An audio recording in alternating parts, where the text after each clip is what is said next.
Hello student, welcome to inverse academy. अब next जो अपने पास है एक्सरसाइज 5.2 में वो टॉपिक रहेगा अपना मैट्रिक्स मेथड अव्यय सिद्धांत। ठीक है, एक टॉपिक मैंने स्किप किया है, क्रेमर रूल।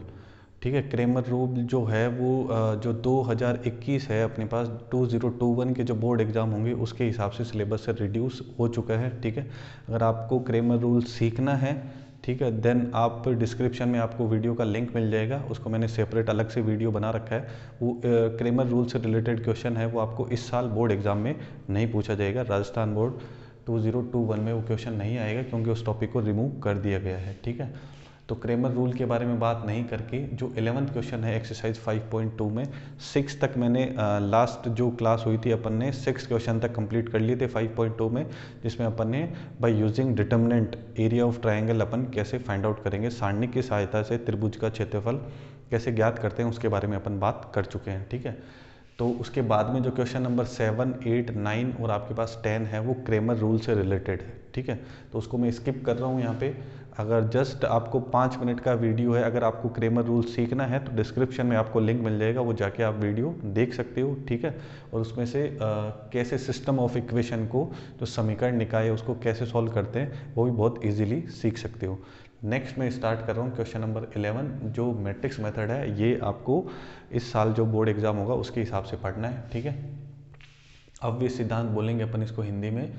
तो इसमें आपको 2 वेरिएबल लीनियर इक्वेशन मिलेगी और 3 वेरिएबल इक्वेशन मिलेगी। ठीक है, जहाँ पे जैसे x और y की 2 वेरिएबल है, 2 अपने पास चर है, ऐसी इक्वेशन मिलेगी। ऐसे आप लोगों ने 10th में भी बहुत सॉल्व की होगी इक्वेशन, 11th में भी स्ट्रेट लाइन में अपन ने सॉल्व की थी। इंटरसेक्शन पॉइंट फाइंड आउट करने के लिए अपन इसी को काम में लेते हैं। तो यहाँ पे आपको ध्यान रखना है, यहाँ पे 2 वेरिएबल भी हो सकते हैं और 3 वेरिएबल भी हो सकते हैं, मीन्स x, y और z भी हो सकता है। ठीक है, अगर 2 वेरिएबल है x और y तो आपको 2 इक्वेशन मिलेगी, और 3 वेरिएबल है x, y और z तो ऐसे 3 इक्वेशन मिलेगी। ठीक है, तो मैट्रिक्स मेथड यूज करके अपन इसको कैसे सॉल्व करेंगे, तो उसका फर्स्ट पॉइंट आपको ध्यान रखना है कि जो स्ट्रेट लाइन की स्टैंडर्ड इक्वेशन होती है उसकी फॉर्म क्या होती है, ax plus B Y plus C equal to 0। तो आपको ध्यान रखना है जब मैट्रिक्स मेथड आप यूज़ करोगे सिस्टम ऑफ इक्वेशन को सॉल्व करने के लिए, तो जो आपका c है वो इक्वल में होना चाहिए और x और y की टर्म एक साइड होनी चाहिए। क्लियर है? जैसे यहाँ पे आपके पास क्वेश्चन नंबर 11 में फर्स्ट क्वेश्चन दे रखा है 2x minus Y equal to -2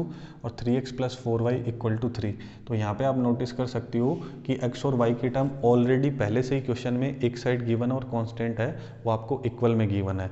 अगर क्वेश्चन में गिवन है देन ओके, अगर नहीं है तो आपका फर्स्ट स्टेप यही होना चाहिए कि जो कांस्टेंट टर्म है उसको इक्वल में आपको ट्रांसफर करना है। ठीक है, उसके बाद में मैट्रिक्स मेथड वर्क करेगा। तो आपको यहाँ पे 3 मैट्रिक्स है उसको बिल्ड करना है, 3 मैट्रिक्स बनानी है, ए, एक्स और बी। ठीक है ना, ए, एक्स और बी, आप कोई भी नाम दे सकते हो, बुक में ए, एक्स और बी को ही लिखा हुआ है तो मैं वही सजेस्ट करूँगा आपको।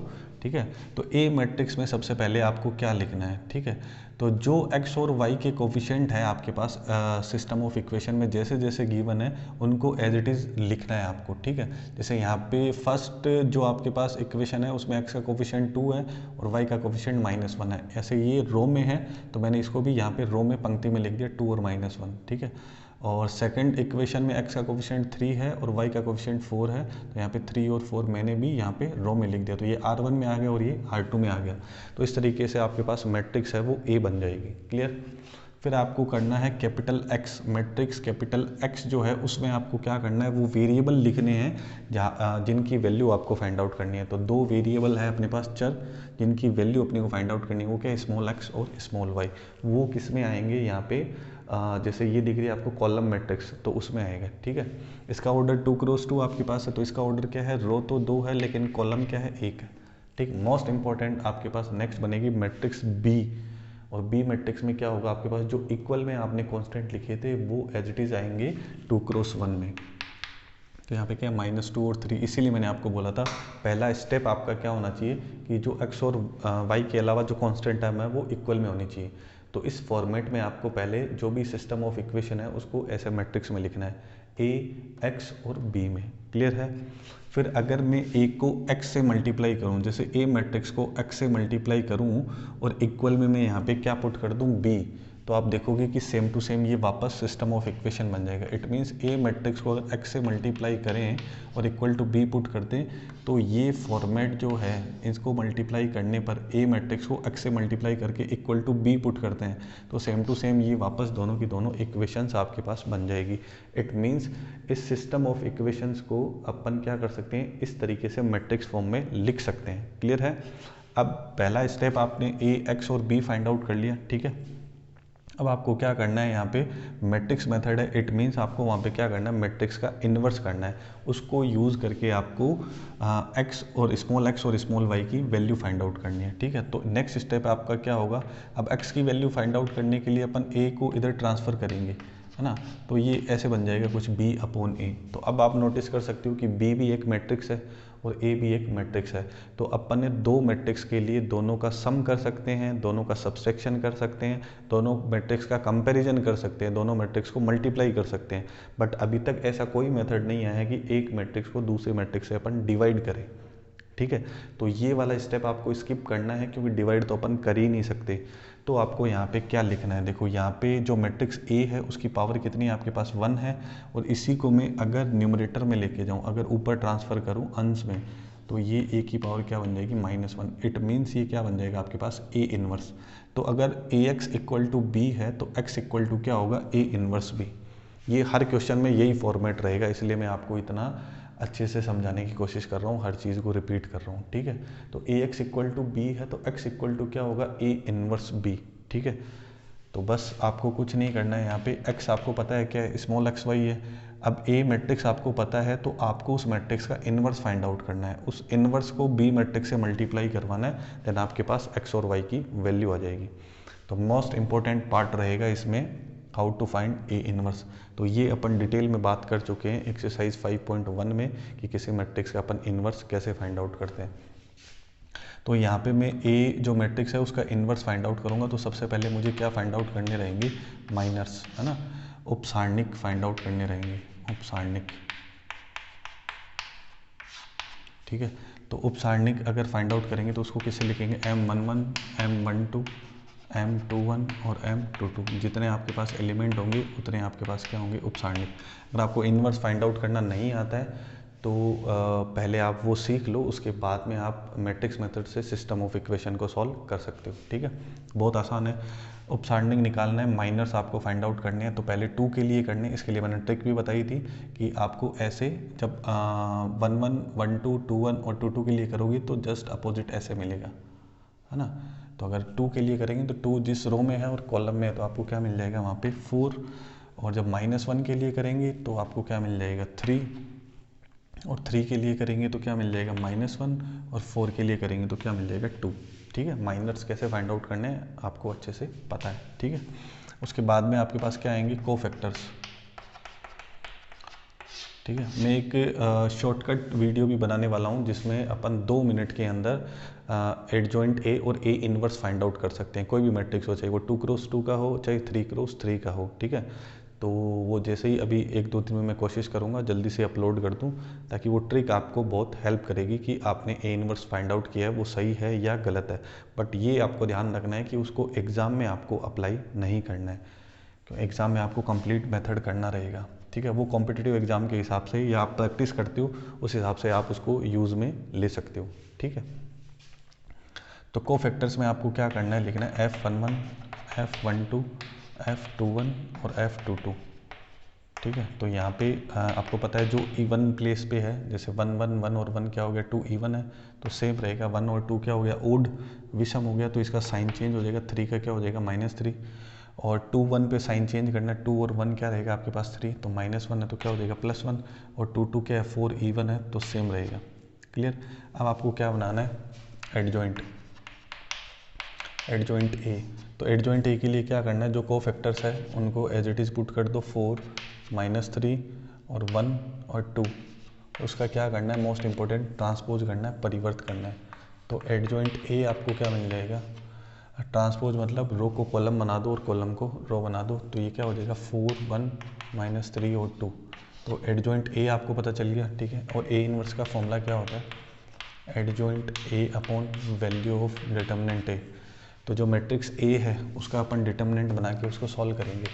तो डिटर्मिनेंट बना के सॉल्व करते हैं तो छोटू डिटर्मिनेंट को सॉल्व करना आना चाहिए। 4 को 2 से और 3 को -1 से, 4 को 2 से तो 8 और 3 को -1 से तो -3। और ये वाला जब अपन मल्टीप्लाई करते हैं तो साथ में क्या जाता है, एक माइनस और, तो 8 + 3 हो जाएगा। 8 + 3 आपको क्या मिल जाएगा, 11। ठीक है, तो ए इनवर्स की वैल्यू आपके पास आ जाएगी 1/11 इंटू एडजॉइंट ए, तो 4, 1, -3 और 2। क्लियर है। तो इस तरीके से आपको ए इनवर्स भी यहाँ पे मिल जाएगा। ए इनवर्स कैसे फाइंड आउट करना है, इसकी बहुत ज़्यादा प्रैक्टिस अपन कर चुके हैं एक्सरसाइज आपके पास 5.1 में।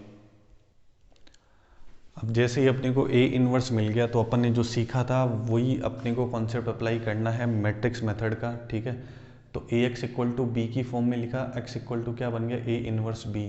तो मैंने बोला था यहाँ आपको ए इनवर्स फाइंड आउट करना है, तो अभी माइनर कोफैक्टर और एडजॉइंट से मैंने आपको बता दिया कि ये आपके पास क्या आएगा, A inverse adjoint A upon value of determinant A.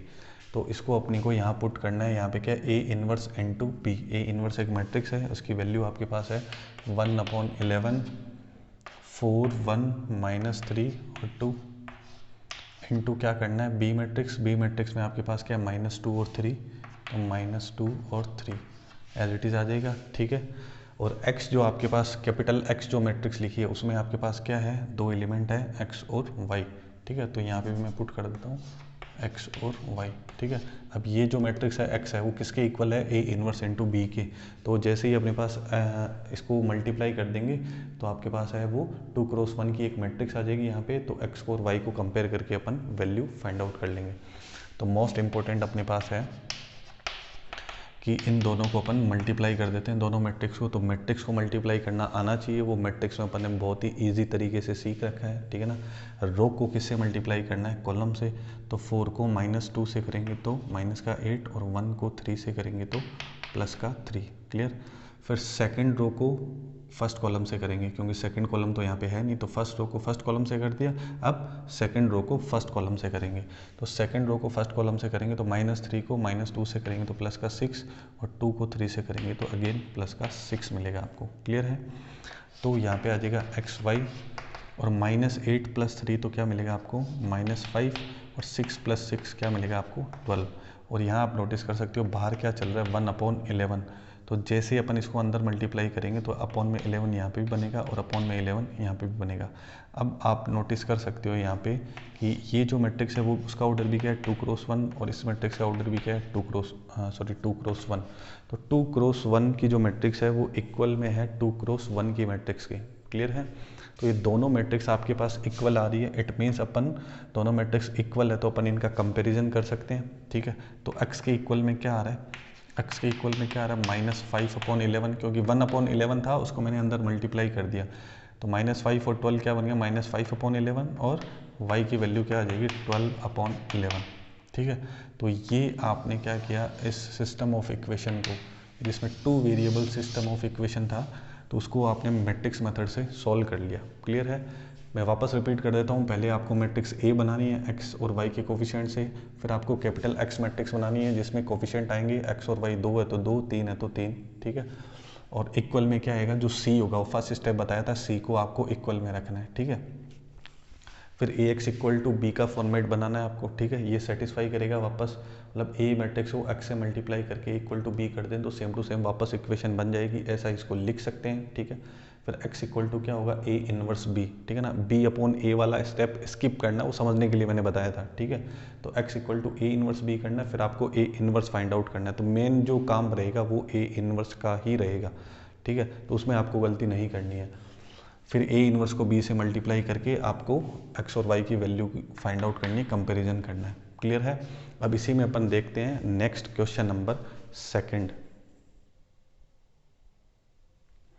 Next जो क्वेश्चन नंबर 2 है उसमें आप देख सकते हो कि आपका जो c है वो आपको एक साइड मिल रहा है ना। मैंने आपको क्या बोला था, x और y के टर्म है उनको अलग रखना है और इक्वल में आपका क्या होना चाहिए, c होना चाहिए। तो ये स्टेप आपको सबसे पहले करना है। तो 5x + 7y इक्वल टू आपको क्या लिखना है, -2, और 4x + 6y इक्वल टू -3। ठीक है, फिर क्या करना है आपको, ax इक्वल टू बी की फॉर्म में लिखना है। a आपके पास क्या बनेगा, जैसे x क्या है और y का कोफिशिएंट क्या है 5 और 7, तो 5 और 7, यहाँ पे 4 और 6, तो 4 और 6। क्लियर है। फिर क्या लिखना है x में क्या आएगा, जो वेरिएबल जिनकी वैल्यू फाइंड आउट करनी है वो क्या है x और y। इक्वल में क्या आएगा आपके पास b, तो वो क्या है -2 और -3। क्लियर है। फिर नेक्स्ट स्टेप क्या होगा आपका, x इक्वल टू क्या बनेगा a इनवर्स b।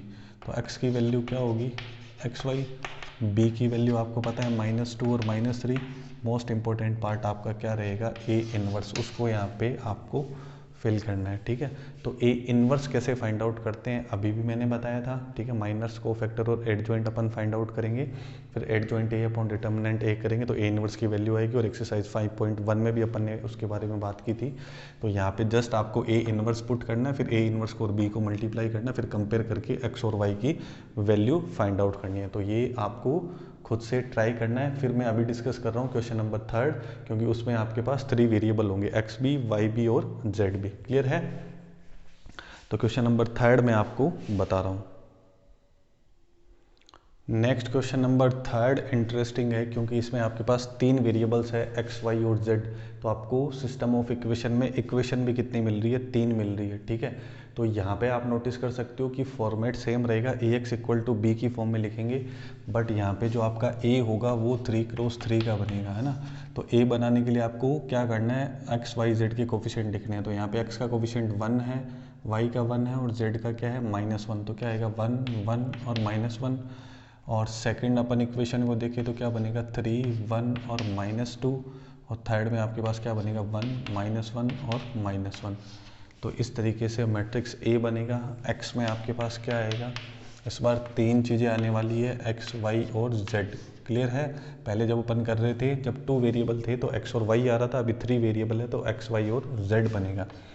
और इक्वल में आपके पास क्या आएगा बी, तो यहाँ पे 1 3 और -1, 1 3 और -1। क्लियर है। और इसका फॉर्मेट क्या होगा, A X equal to B. Clear है। तो एक्स इक्वल टू क्या आएगा ए इनवर्स बी। तो फॉर्मेट सेम रहेगा, यहाँ पे क्या आएगा एक्स वाई जेड, और यहाँ पे क्या आएगा आपका ए इनवर्स, और यहाँ पे आपके पास क्या आएगी b की वैल्यू 1 3 और -1। तो मोस्ट इंपॉर्टेंट, अगेन मैं रिपीट कर रहा हूँ, मोस्ट इंपॉर्टेंट पार्ट क्या रहेगा, how to find A inverse. तो उसके बारे में अपन डिटेल में बात कर चुके हैं एक्सरसाइज 5.1 में, जिसे मैंने अभी भी आपको क्वेश्चन नंबर 1 में बताया था कि पहले आपको माइनर्स उपसारणिक निकालने हैं, फिर सहखंड कोफैक्टर्स, उसके बाद में एडजॉइंट है वो सहखंडज, वो आपको फाइंड आउट करना है। फिर ए इनवर्स का फॉर्मूला होगा adjoint A upon value of determinant A. Clear है। अब आपको ये चीज़ और समझनी चाहिए कि बहुत बार क्वेश्चन में ऐसा हो सकता है कि अपन ए इनवर्स फाइंड आउट करें और ए इनवर्स पॉसिबल ही नहीं हो। इट मीन्स जो आपके पास मैट्रिक्स ए है वो नॉन इन्वर्टिबल है। ठीक है ना, नॉन इन्वर्टिबल होने का मतलब वो अव्युत्क्रमणीय है, उसका जो व्युत्क्रम है, उसका जो इन्वर्स है वो एग्जिस्ट ही नहीं कर रहा। अब इन्वर्स एग्जिस्ट कब नहीं करता है इसके बारे में अपन बात कर चुके हैं एक्सरसाइज 5.1 में, जब, क्योंकि अभी अपन ने ए इनवर्स का फॉर्मूला क्या लिखा था, adjoint A upon value of determinant A. अगर डिटर्मिनेंट ए की वैल्यू आपके पास 0 आ रही है तो अपॉन में 0 आने का मतलब आपके पास वो जो ए इनवर्स है वो वहाँ पे पॉसिबल ही नहीं होगा। इट मीन्स वहाँ पे जो मैट्रिक्स ए बन रही है वो क्या है, नॉन इन्वर्टिबल है, अव्युत्क्रमणीय। इट मीन्स अगर ऐसा किसी सिस्टम ऑफ इक्वेशन वाले क्वेश्चन में होता है, समीकरण निकाय वाले क्वेश्चन में ऐसा होता है, वैसे तो होता नहीं है, 99% ऐसा कोई क्वेश्चन आएगा नहीं, ठीक है, जिसमें सिस्टम ऑफ इक्वेशन को सॉल्व करने के लिए बोलेगा और आप ए इनवर्स फाइंड आउट करोगे तो वैल्यू ऑफ डिटर्मिनेंट ए क्या आ जाएगी आपके पास 0। ऐसा नहीं होगा। अगर इन केस हो जाता है तो आपको क्या बोलना है कि जो वो सिस्टम ऑफ इक्वेशन है वो इनकंसिस्टेंट है, इट मीन्स वो असंगत है ना। तो वहाँ पे उसके निकाय का मतलब जो सिस्टम ऑफ इक्वेशन है उसका अपने को कोई भी सॉल्यूशन नहीं मिल पाएगा। ठीक है, ये आप लोगों ने 10th लेवल में भी पढ़ा होगा कि जब दो लाइनें इंटरसेक्ट करती है मतलब प्रतिच्छेद करेगी तो उनका यूनिक सॉल्यूशन होता है। ठीक है, अगर पैरेलल होगी तो वो इंटरसेक्ट ही नहीं करेगी, इंटरसेक्ट नहीं करेगी तो उनका कोई भी अपने को जो फिक्स सॉल्यूशन है एक्स वाई जेड की वैल्यू है वो नहीं मिल पाएगी। तो वो आप यहाँ से आइडिया लगा सकते हो कि अगर ए इनवर्स उसमें पॉसिबल नहीं है, it means value of determinant A, क्योंकि सब कुछ इसी पे डिपेंड कर रहा है। वैल्यू ऑफ डिटर्मिनेंट ए आपके पास क्या आ जाती है, 0 आ जाती है। It means system of equation आपके पास क्या है, इनकंसिस्टेंट है। क्लियर है, वो असंगत है। ठीक है, तो मोस्टली ऐसा होता नहीं है। तो अब ए इनवर्स का ये फॉर्मूला अप्लाई करके एडजॉइंट ए अपॉन डिटर्मिनेंट ए में ए इनवर्स फाइंड आउट कर लेता हूँ, ठीक है ना। फॉर्मेट सेम है ए एक्स और बी का। तो ए इनवर्स कैसे फाइंड आउट करना है इसके बारे में बात कर चुके हैं, तो मैं वो आपका टाइम वेस्ट नहीं कर रहा। तो अगर आपको ए इनवर्स फाइंड आउट नहीं करना आता है तो पहले एक्सरसाइज 5.1 के जो वीडियो लेक्चर्स है वो जाके आप देख लो, ठीक है। उसके बाद में आप जो एक्सरसाइज 5.2 में मैट्रिक्स मेथड है, अव्यय सिद्धांत है, उसको कंटिन्यू कर सकते हो, ठीक है। तो यहाँ पे मैं डायरेक्ट अभी ए इनवर्स फाइंड आउट करके लिखने वाला हूँ।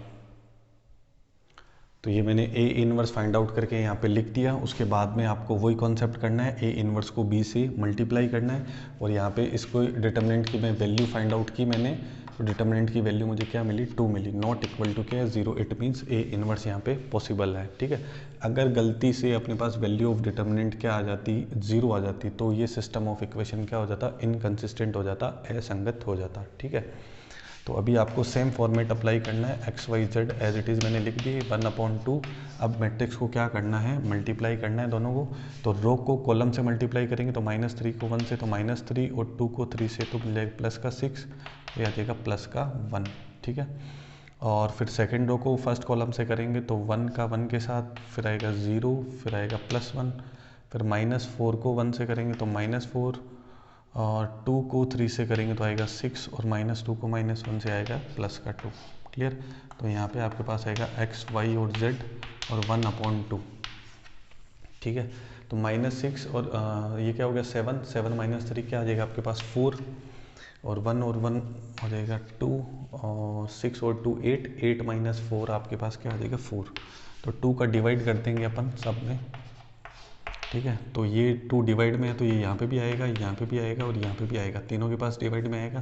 तो 4/2 क्या हो जाएगा 2, 2/2 हो जाएगा 1 और 4/2 2। तो एक्स वाई जेड की value x equal to 2, Y equal to 1 और z इक्वल टू 2। तो x की वैल्यू मिलने वाली है 2, y की वैल्यू 1 और z की वैल्यू 2।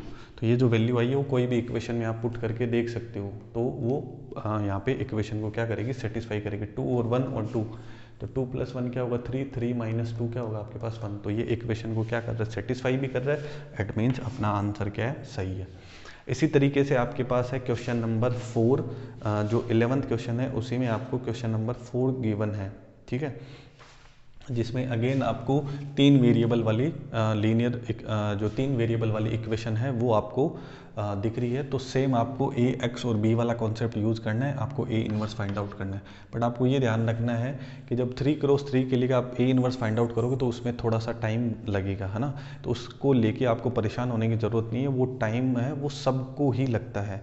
तो ए इनवर्स बहुत मतलब आपको केयरफुली फाइंड आउट करना है। अगर आपने उसमें कोई भी मिस्टेक की तो आपका पूरा जो क्वेश्चन है वो गलत हो सकता है, ठीक है। तो आज की क्लास में बस इतना ही। तो it's all about matrix method के बारे में अपन ने बात की थी, अव्यय सिद्धांत के बारे में बात की थी। मैंने बहुत शॉर्ट में सारी बातें आपको एक्सप्लेन कर दी। ए इनवर्स कैसे फाइंड आउट करना है इसके बारे में डिटेल में बात कर चुके हैं। तो जो क्वेश्चन नंबर 4 है इसी का नेक्स्ट, तो उसकी आप खुद से प्रैक्टिस कीजिए, खुद की उसे ए एक्स और बी बनाइए और ए इनवर्स फाइंड आउट करो। उसके बाद में आप एक्स वाई जेड की वैल्यू फाइंड आउट करके इक्वेशन को सेटिस्फाई करवा के देख सकते हो कि आपका आंसर 100% सही है या नहीं है। आपको वीडियो देख के अच्छा लगा, अगर कुछ आपको समझ में आया देन एक लाइक ज़रूर करें, वीडियो को अपने दोस्तों के साथ शेयर करें और चैनल को सब्सक्राइब करना नहीं भूलें, ठीक है। तो आज के लिए बस इतना ही। Thank you so much.